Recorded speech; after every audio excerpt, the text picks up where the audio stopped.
In 1974, about $540 walked out of the average American household, and nobody spent it. There was no purchase, no bill, no emergency, no bad decision. The Census Bureau's own report on family income that year says it plainly. After adjusting for the 11% rise in prices between 1973 and 1974, the median American family's income bought about 4% less than it had 12 months earlier. A loaf of white bread went from about 31.5 cents to a little over 39 cents in that same stretch. 25% in 12 months on the plainest thing in the store. And by the following summer, more than 20 million Americans were canning food in their own kitchens. 6 things were being done in those kitchens, and they were not worth the same. 1 was worth real money, 1 was worth almost nothing at all, and 1 had already stopped paying for itself before the decade was half over. This is the story of what each of them was actually worth, in dollars, line by line. Start with the size of the whole, because everything after this is measured against it. The Consumer Price Index, kept by the Bureau of Labor Statistics, rose about 11% on an annual average basis in 1974. By December, the 12-month rate had reached about 12.33%. That was the sharpest inflation the country had seen since 1947, and the first double-digit year in a generation. Against it, from the Census Bureau's current population survey, the median American family earned about $12,840 that year. That was more dollars than the year before. The raise was real, and it was already too late. So, put the exact number on the whole. To buy what the 1973 median had bought, a family would have needed about $13,380 in 1974. It had $12,840. The gap is about $540 a year, or $45 a month, or a little over $10 a week, which had to be found somewhere, in a kitchen, or a garage, or a sewing room, just to stand exactly where the family had stood 12 months earlier. And it could not come out of a raise, because the raise is already inside the $12,840. Prices moved faster. That is the whole meaning of the word stagflation, translated onto one page of household accounts. The paycheck grew, and the life it bought shrank in the same year, in the same house. Which is where the kitchen comes in. Not as sentiment, as arithmetic. 6 practices in order of what they were actually worth, starting with the one that earned its reputation and working toward the one that did not. So price the first one. A serious garden and a summer of canning was worth somewhere between $150 and $250 a year to the household that did it well. Here is how that number is built, and why the honest version is smaller than the fond version. Under the Agriculture Department's moderate cost food plan, a family of 4 with school-aged children was spending $53.20 a week on food at home in January of 1974 and $56.90 by October. Call the food line something under $3,000 for the year. A garden and a canner do not touch all of that. They touch the produce end of it, seasonally, against real costs for jars, lids, sugar, and a pressure canner, and against a very large amount of labor. So it was real money, somewhere between a quarter and a half of the whole, in the best case. Both halves of that matter because the number is genuinely impressive, and it is clearly not $540. And the scale was extraordinary. Americans went back to growing and preserving food at a level the country had not seen since the Second World War. By 1975, there were more than 20 million home canners, 6 million of them new gardeners who had only just started. Some of that was the White House asking. In October of 1974, in his address to a joint session of Congress launching the Whip Inflation Now campaign, President Gerald Ford asked American families to plant vegetable gardens. But the better evidence that this was economic and not patriotic is what happened to the equipment. In June of 1975, A vice president of Ball Corporation testified before a House Small Business Subcommittee that first quarter sales in this part of the company's business had gone from about $166,000 in 1973 to about $5,750,000 in 1974. 35 times over in a single year. Ball was one of only 3 companies making home canning lids for the entire country, alongside Kerr and Bernardin. A tin plate shortage cut lid production in 1974, and by the summer of 1975, the raw material was available again, and the 3 of them still could not keep up. Shoppers went from store to store and found nothing. Households began hoarding lids, which emptied the shelves faster. Congress took it up directly, twice, and one detail from those hearings says everything about how ordinary the emergency was. A North Carolina congressman, Charles Rose, ended up sending his own interns out to gather 2,160 canning lids to mail back to constituents who could not find any. The Justice Department and the Federal Trade Commission both looked into whether the manufacturers were fixing prices. They were not. There simply were not enough lids.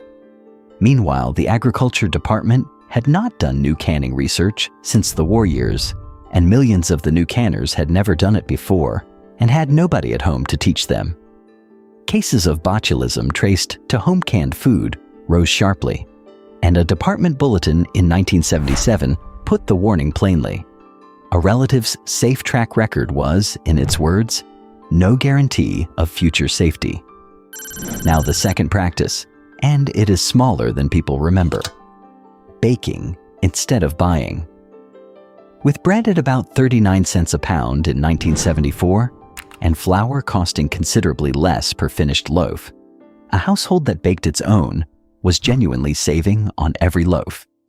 But look at the size of the base. A family going through 4 or 5 loaves a week, saving perhaps 20 cents a loaf, is saving something on the order of $50 a year. $50 against a $540 whole, in exchange for several hours a week permanently for the rest of the year. Baking bread in 1974 was many things. It was not a solution to inflation. The third one is the one almost everyone who lived through it remembers most fondly, and it is the one that was worth the least: trading stamps.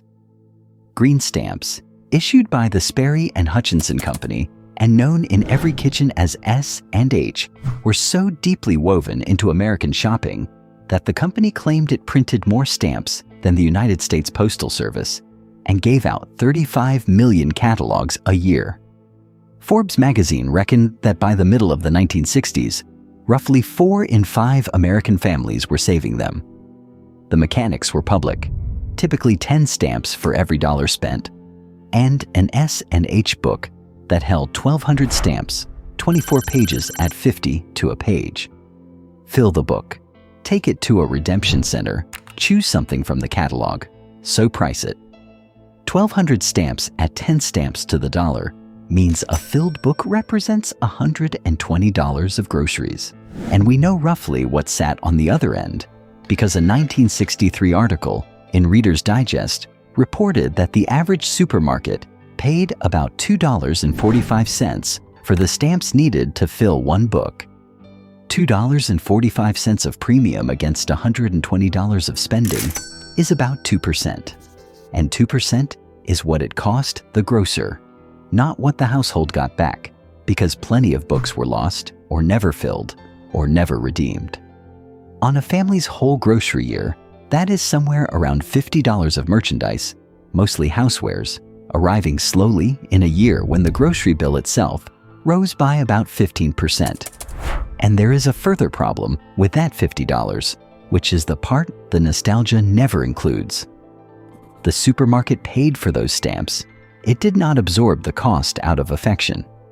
The cost went into the shelf price, which means the household was, in a rough and unmeasurable way, buying its own premiums, and there was no way to opt out and take the discount instead. Shoppers worked this out for themselves eventually. By the middle of the 1970s, Supermarkets were dropping their stamp programs in order to fund visible price cuts, because with prices climbing that fast, what customers wanted was a lower number on the shelf. The stamps were not a saving.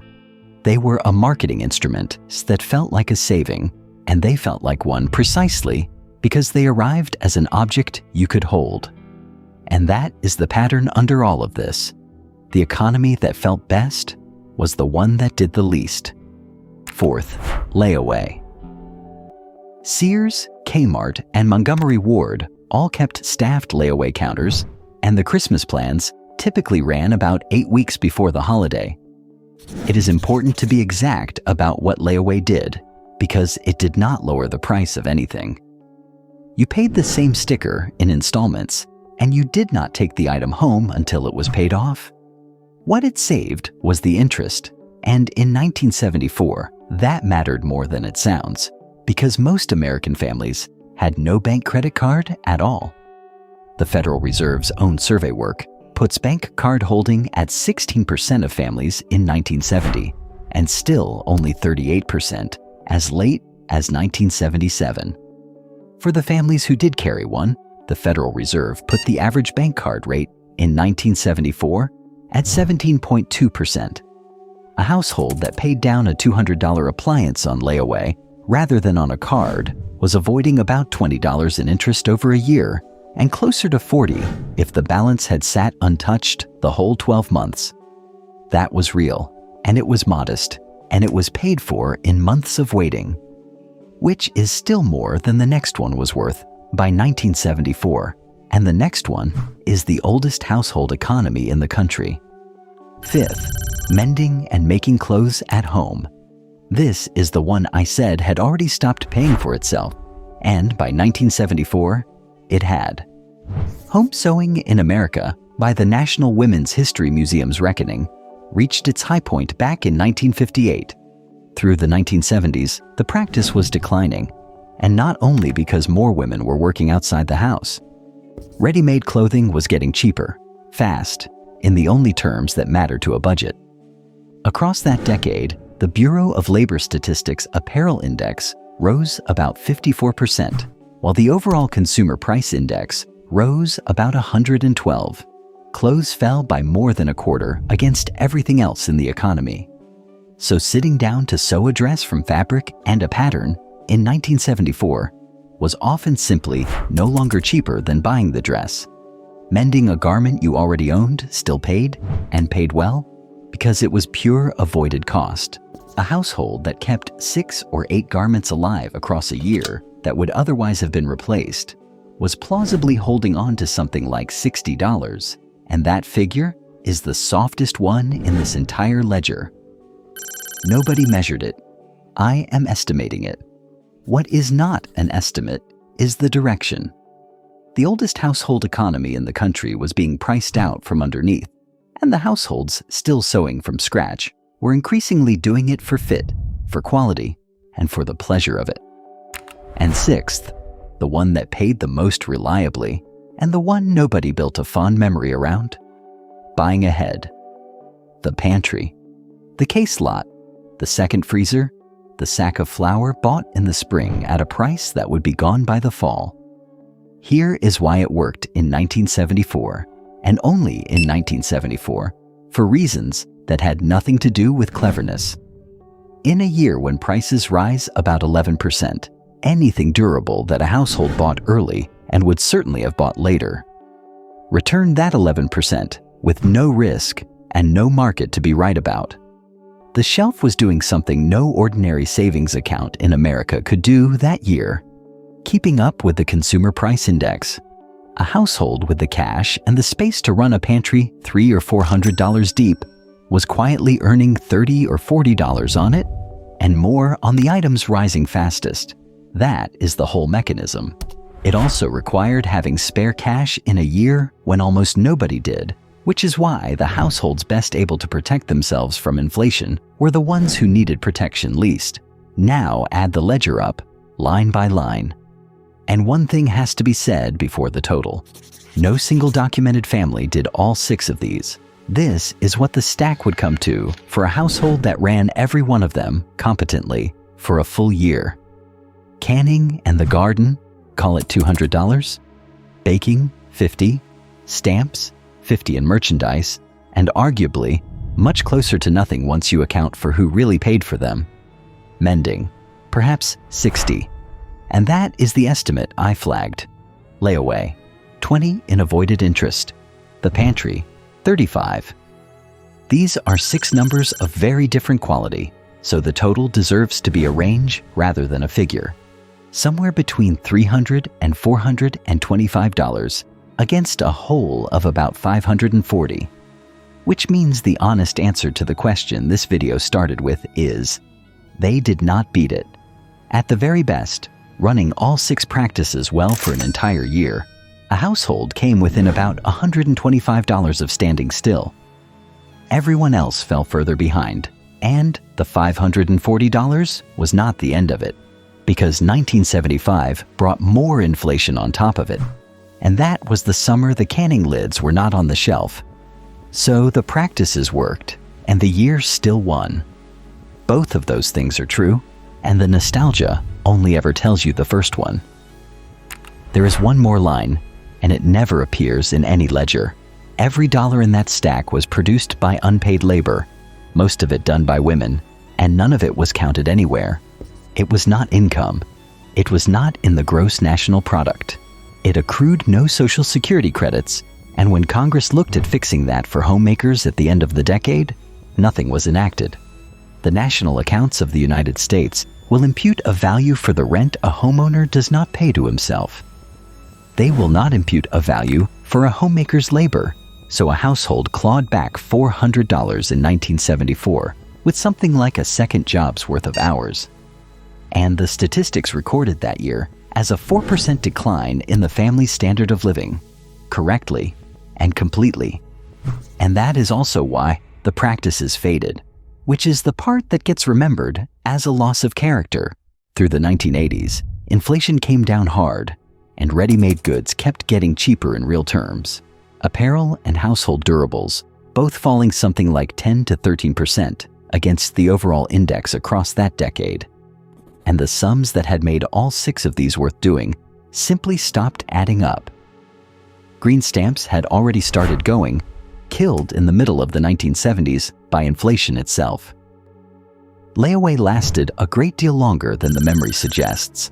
Sears kept its counters into the late 1980s, and Layaway came back in 2008 when it was needed again. Nobody got weaker. The prices moved, and households did what households always do, which is respond to the prices in front of them.